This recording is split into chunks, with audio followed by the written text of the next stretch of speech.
Hey guys, Mike Fulton-Everett here. You're watching On Deck with Tyler Redmond.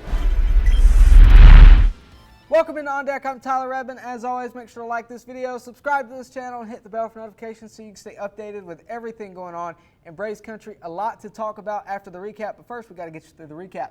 It was Josh Tomlin versus Eric Fetty, and Josh Tomlin had a rough night. 4 innings pitched, 5 earned runs, and a walk. The Nats got to Tomlin early, and they just kept on going. The Nats would string some hits together early and get 3 up in the first inning, so once again the Braves are behind early due to starting pitching, and the Nats would score 2 more in the third to get up 5-0, just like the day before. And just like the day before, the Braves would respond, this time in the top of the fourth. Marquez would double, Albies would walk, and Acuña would come up with a runner on first and second, but he scared everyone in Braves country. He fouled a ball off of his ankle and went down. He did not get up until he was helped off the field. Obviously, the Braves are going to need him for the postseason, but luckily he is day-to-day. So he did not fracture his ankle. He will be back for the postseason. That is great news for everyone in Braves country, Braves fans, Braves players, Braves management. Obviously, that would have crushed a lot of Braves fans going into the postseason. So Inciarte would come in, and he would fly out for Acuña. Freeman would single to drive in a run, though, and Ozuna would single to drive in another. 5-2 Nationals. The Nats would score an insurance run by the hands of Eric Thames. He homered in the 5th inning to make the score 6-2 Nationals. The Braves would drive in a run, though. A couple of hits would bring Swanson to the plate, and with bases loaded, he would walk to drive in a run. 6-3 Nationals. And in the top of the 8th, down 6-3, Ozuna would homer to cut the lead to 6-4. And the Nationals would respond in the bottom of the 8th with another homer. This time it would be Gomes. That would extend the lead to 7-4 Nationals. But in the top of the 9th, just like they always do, they always give you a finish. The Braves offense got into gear with bases loaded. Ozuna drove in 2, and d'Arnaud singled to drive in another. That would tie the game 7-7. We had extra baseball going into the 12th inning. The Braves were unable to bring a run home in the extra innings, and Dayton would be on the mound in the bottom of the 12th, and with 2 outs, Taylor would single to drive in the run, the winning run, to make the score 8-7 for the final. So the Braves were unable to win. Unfortunately, they lose. They have split the series with the Nationals so far. They play again today at 6:05. Hopefully, they can win the series today.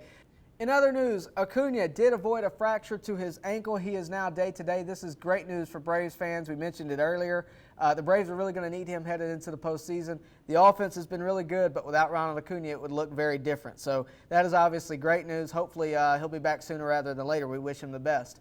But the biggest news on the day was the fact that the Braves have now called Sean Newcomb back up to the Major League roster.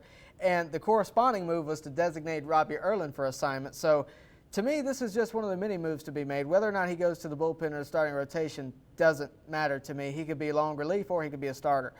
Newcomb began the season in the rotation. He struggled and was demoted after 4 starts. And he surrendered 20 hits and 17 runs in just 13 2/3 innings. His last appearance was on August 10th of this year. So the Braves must be feeling confident in the adjustments he's made. I had more insight into Fulton-Everett's situation just because more was reported on it. But I feel the same way with Newcomb as I did with Fulty. If he could pitch, if they feel confident in him, then pitch him. Let's see what he's got. Now's the time to do it. I thought that all year long, both he and Fulty could return by the end of the season, and so far I'm right. Yeah, I think you could see Newcomb and Fulton-Everett again this season. I really do. Because it's not unforeseen that those guys go down to the minors and come back and are on their game. Cole Hamels and Mike Fulton-Everett are on the way back. Mark my words, we see them next week, in my opinion, and I think they'll both be on the active roster by the 15th to bring them along with the postseason roster.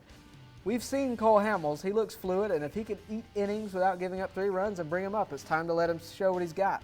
Fulty is rumored to be around 95 miles per hour with a great slider at the moment.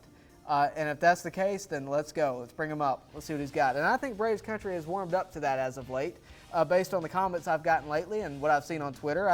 I think it's time that Fulty comes back, and I think Braves fans think it's time for Fulty to come back, which I'm very happy to see. I'm glad things have changed in that regard. So let me know what you think about everything going on. Let me know what you thought about last night. Are you happy to see Sean Newcomb back on the Major League roster? Are you excited about Cole Hamels and Mike Fulton-Everett coming back over the next week or so if that happens, which hopefully it does. But let me know in the comment section how you feel about it. And of course, to keep up with everything going on, make sure you like this video, you subscribe to this channel, and you hit the bell for notifications so you can stay updated with everything going on in Braves country. And as always, you can follow me on social media, Tyler Redmond at BubblegumJesus on Twitter and Instagram. Thank you so much for watching. I really appreciate it. I'll see you next time on deck.